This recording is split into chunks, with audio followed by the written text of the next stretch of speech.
to today's podcast. I'm Pat Soldano, President of Family Enterprise USA and Policy and Taxation Group. If you don't know who we are, we advocate for generationally owned family businesses and their lifetime of savings in Washington, D.C. at a national level. We represent all sizes of business and all industries. So today, we're here with Paula Lafferty, who is CEO of SnoTemp, a family-owned and operated temperature-controlled public warehousing company with 2 facilities located in Oregon and a critical link between local food processors and consumers. They've been in business since 1957, and I know Paula's going to talk to us a little bit more about the company in just a second. Lauren Doll-Sheeder, managing partner, Dole Distributing, is a 3rd-generation Council Bluffs, Iowa beverage distributing company with an extensive beverage portfolio. Last year, Doll expanded into Eastern Iowa, now offering distribution services in 44 counties in Iowa and 8 counties in Minnesota. So today we're going to speak about the challenges and opportunities women face in family businesses in the past, the present, and of course in the future. So it's great to have both of you with me today. Thank you so much for joining. Thanks. Thank you for having us. So let's just get right into it and start about the history of both businesses. Give us more details. Tell us the size, the number of employees. I talked a little bit about where you're located, but please expand on that so the audience can have a sense of your business and what's involved in that. And so, Paula, why don't we go ahead and start with you? Sure. So my family business, SnoTemp Cold Storage, was started, like you mentioned, nearly 70 years ago in Eugene, Oregon. And we have expanded over those 70 years, every 3 to 4 years on average, at our 2 existing locations. So our mission has always been to be an integral part of the food supply chain. And today we have around 100 employees, and our focus has always been on providing reliable and safe cold storage solutions and building lasting partnerships with our customers. Excellent. And so you're 2nd gen, correct? No, I'm actually 3rd generation. My 3rd gen. Okay, you said that. Grandmother started the company, and then we have transitioned from my dad and my uncle who ran the business prior. Okay. And are there other family members that work in the business, like your dad and your uncle? Do they still work in the business? And you have siblings? My dad and my uncle have retired from the business, and but now we do have 4 3rd generation family members that are working day to day in the operations. Okay. And those are siblings of yours? Siblings and cousins. Okay. Yeah. Great. The 3rd is sometimes called the cousin generation. Okay, I like that. So Lauren, let's hear about your business. Awesome. So Doll Distributing was founded in 1965 by my grandparents, Merlin and Edith Doll. But Merlin's love for the beer industry did not begin in the distribution industry. He actually worked for Storrs Brewing in Omaha, Nebraska, where he was a territorial sales manager. And unfortunately, one day the brewery sold, and the owner called him into the office and said, "Listen, brewery sold, you're out of a job, and so is the rest of your team." So luckily, Merlin had met many different people throughout the country through his territorial sales manager position, one being Mike Rorty from Anheuser-Busch. That relationship led him to a small distributorship in Hastings, Nebraska, which my grandfather and grandmother decided, yes, we're all in. We want to be in the beer distribution industry. They worked that small operation for about a year before the operation in Council Bluffs, Iowa opened up. They sold the Hastings operation and began our history in Council Bluffs. The 2nd generation of my father, Mark, and then my uncles, Jeff, Scott, Jay, and my Aunt Tammy purchased the company from my grandparents in 1987, and their main focus was just growth. They purchased 6 additional wholesalers in their time of leading the company, and expanded us from our 11 counties that we started in to growing across basically Iowa and then into our territory in Minnesota. And not only through territorial acquisition, but they also grew through brand acquisition. And now the third generation of my brother, Andrew, myself, and then my three cousins, George, Charlie, and Gus, are all in the business. And our growth is also to continue focusing on growing the business. Today, we represent over 120 different beverage suppliers from the U.S. and outside of the U.S., including Anheuser-Busch, Constellation, Boston Beer, some local brands as well, and some non-alcoholic brands. And we have about 325 employees, depending upon seasonality. Well, so both of you are in very, very important roles with both your companies. Maybe you could speak to us a little bit about the challenges that face women business owners in running these family-owned businesses. So I'll go back to you, Paula, and see if you have some input on that. It's interesting. Starting in the business, the roles that I was directed towards were definitely more like office type work. And I don't think that it was anything intentional by my dad or uncle to not have me work in the warehouse, like my brothers and my cousins, the male members of the generation that would go and work in the warehouse. And so, but I realized that it actually put me at quite a disadvantage, not really having worked in our operations. I had a good understanding of the business side of it, and having worked in HR and IT and accounting and customer service, but really felt a gap in the operational side of the business. So it was actually a time during COVID where, things had just changed drastically. And I used that opportunity to take time to work in the warehouse. And it was actually really instrumental in my transition into CEO and being able to have connected with all of our employees, having driven forklift, worked in the freezers, firsthand been able to see their challenges.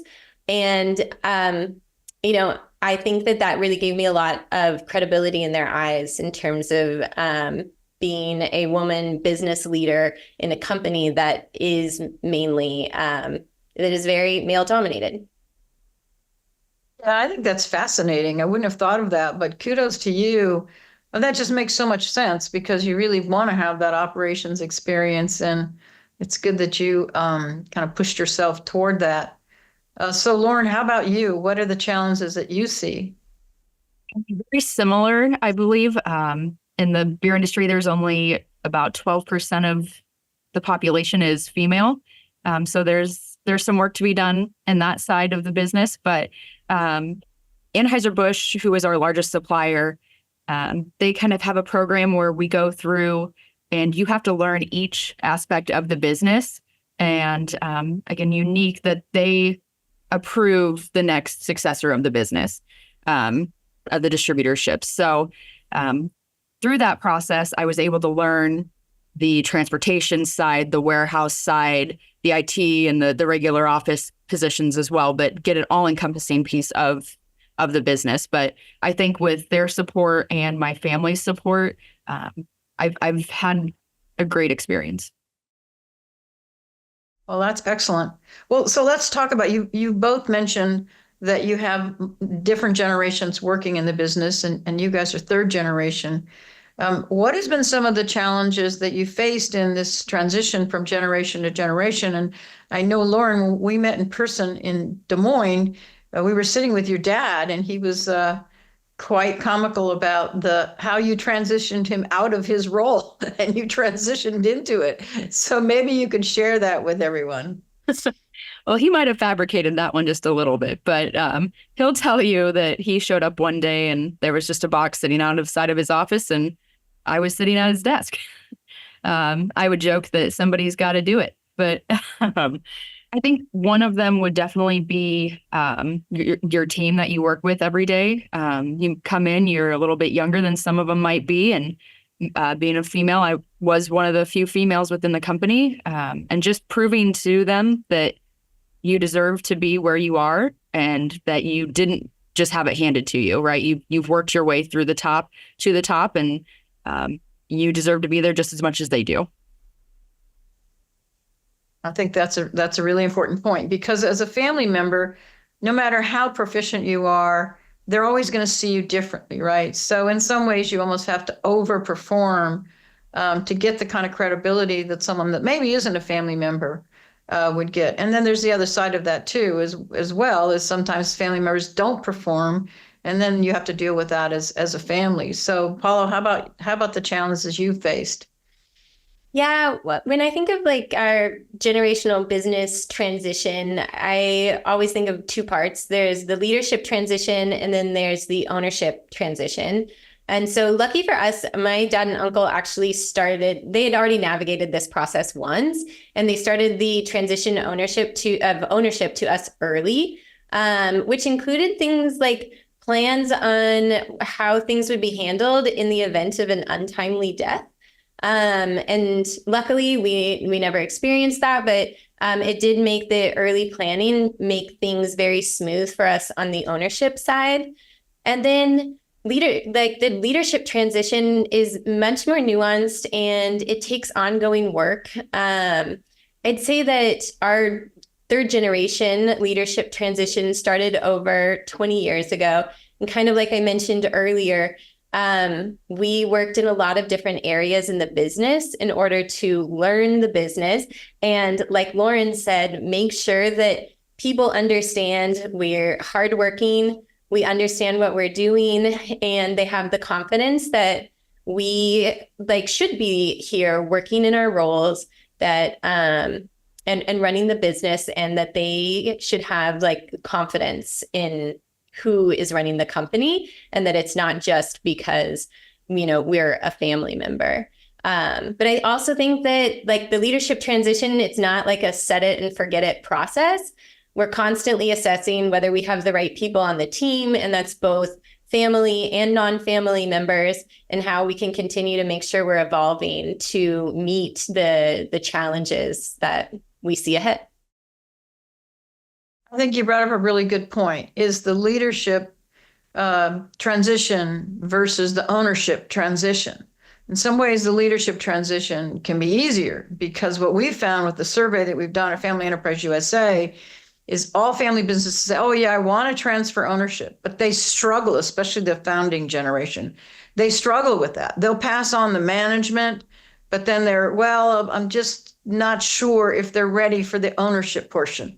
And some of that is because the founding generation just says, I don't know if I have enough, and I don't know if I let this go, what's going to happen. And eventually we have found in our survey that the vast majority of them want to transfer ownership, but unfortunately a very small percent do. So kudos to you for doing that. How about Lauren, in your case, have you been able to transfer ownership from generation to generation?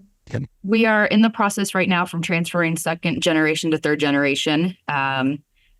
We are, in the past year, have bought out 2 of our second generation family members, with 2 more of the second generation still active in the business.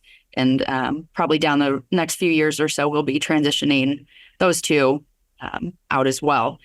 But it is an interesting point too, just as the companies grow and you grow through acquisition or brand growth for us, our valuation increases of our company, which does make it harder for the third generation to come up with the funds to buy out the second generation. So luckily, we have a great tax firm and great people and teams around us that have helped us navigate this, but there are challenges to face. Well, yeah, and you brought up the tax policy, which of course Family Enterprise USA works on tax and economic issues for family businesses. And the estate tax is exactly what you're talking about, is you have to pay the gift tax or estate tax, so it makes it harder to plan.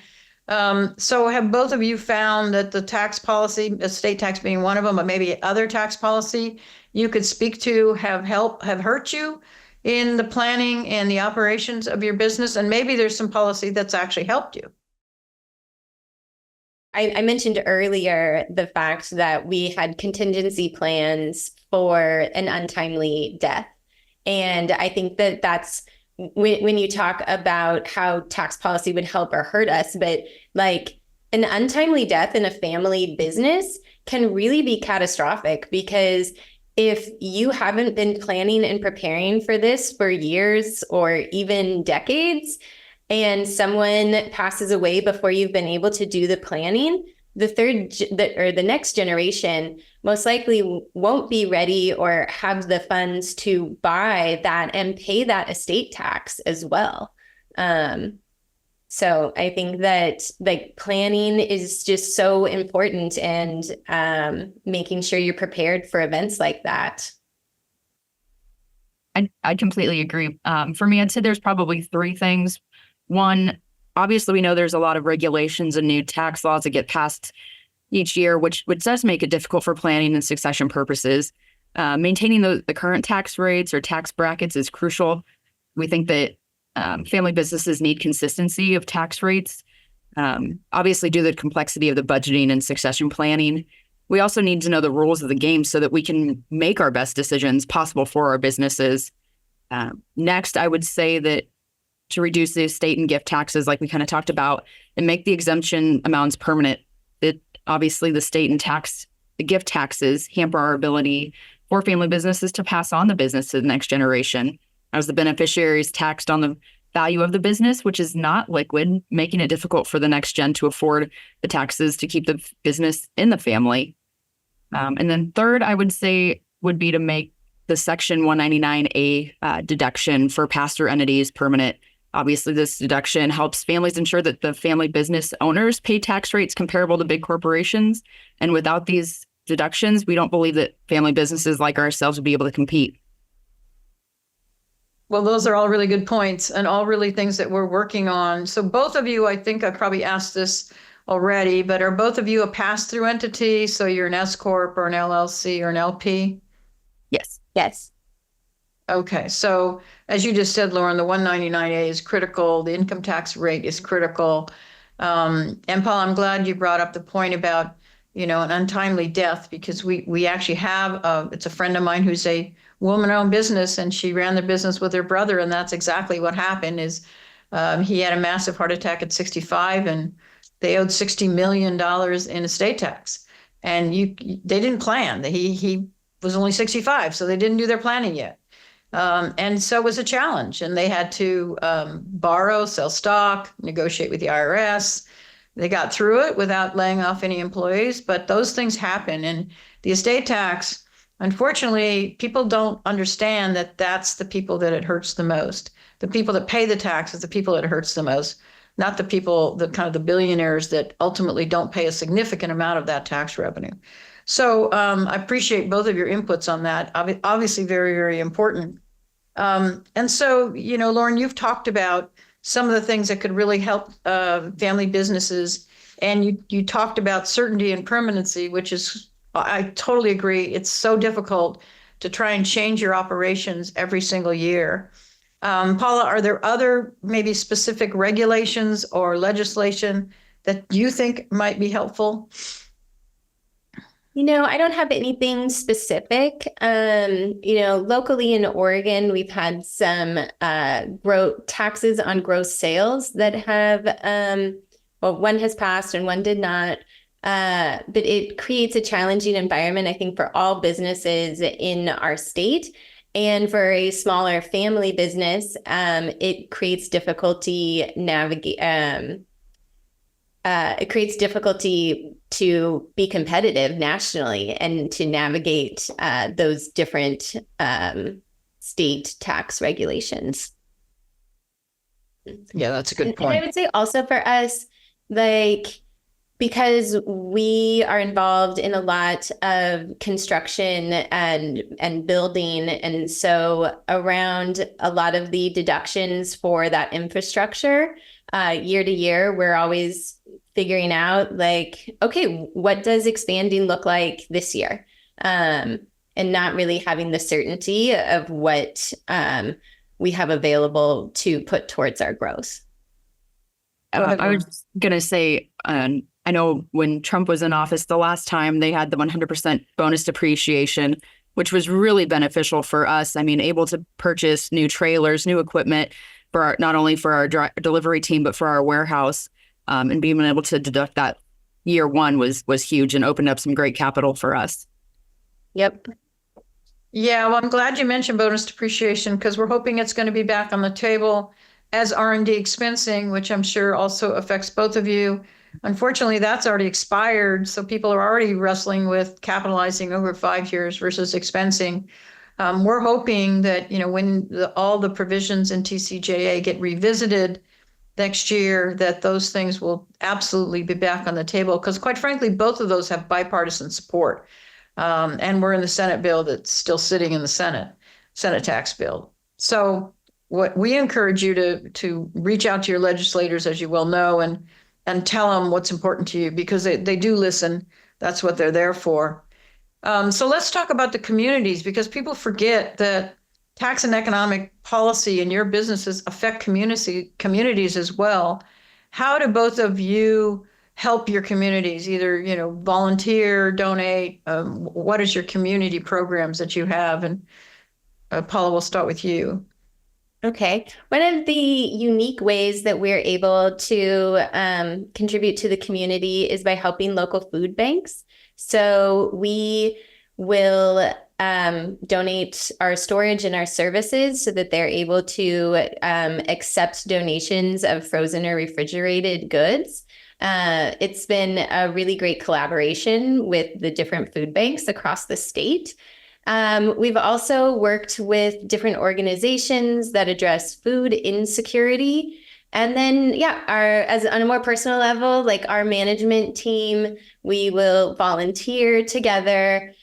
We encourage our employees to get involved in the community. And then we actively like to support charities that our teams care about or that our teams are supporting. And then as a family, we live here. This is the community that we're in. Our investment in the company stays here with local families.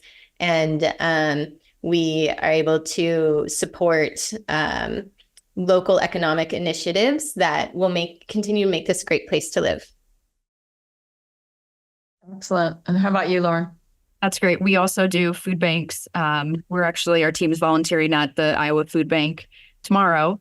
So we not only volunteer our time, but we do donate product to help support their events that they put on and different things like that.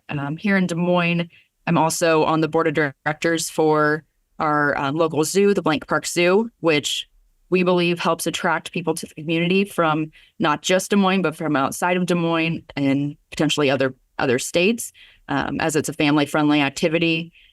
We support a lot through conservation efforts through our local Ducks Unlimited and Delta Waterfowl chapters, and also support local arts. And I think our biggest two probably this year have been one, supporting our Secretary of State's efforts to end human trafficking in Iowa. Didn't know that was such a big issue until I dove into it. And we are very proud to be supporting that effort, as well as our efforts to stop drunk driving. Obviously, being a beverage distributor, that is a big priority for us. We want to make sure that our communities are safe and that people are being responsible when they do partake in the products that we sell. So I would say between that and then also supporting what our employees are interested in. If they come to us with a request, we most likely are going to say yes to it because we want to be a part of bettering the communities that we live and work in. Well, you both do amazing work with your communities. And I was surprised to hear about you're storing the frozen food for food banks. I didn't even think about that, but that makes sense if you have frozen food. So very interesting. And we learn how important family businesses are to their communities because we've learned that 70% of family businesses give locally. And so our legislators really don't understand that if for some reason your business can't stay in existence, whether it's estate tax or income tax rates or any of the things we've talked about, the family will lose their livelihood, the employees lose their livelihood in all possibility, and then the community loses all of that charitable giving and volunteering and all the great things that you do for your community. So We're here to help you stay in business, continue to thrive, continue to pass it on from generation to generation. So with that, I would just ask if either of you have any final thoughts that you'd like to share with me or the audience. No, I'd just like to say thank you. We really appreciate all the work that you guys are doing to support family business. I would second that. We appreciate the opportunity to talk with you today. Well, absolutely. We really appreciate you being on this podcast with us today. So to the audience, we hope you liked today's show. And if you did, please subscribe to our podcast wherever each episode discusses the critical issues affecting generationally owned family businesses and their lifetime savings, as well as successful individuals around the country. You can find this podcast wherever you download your podcast. Until next time, thank you for listening.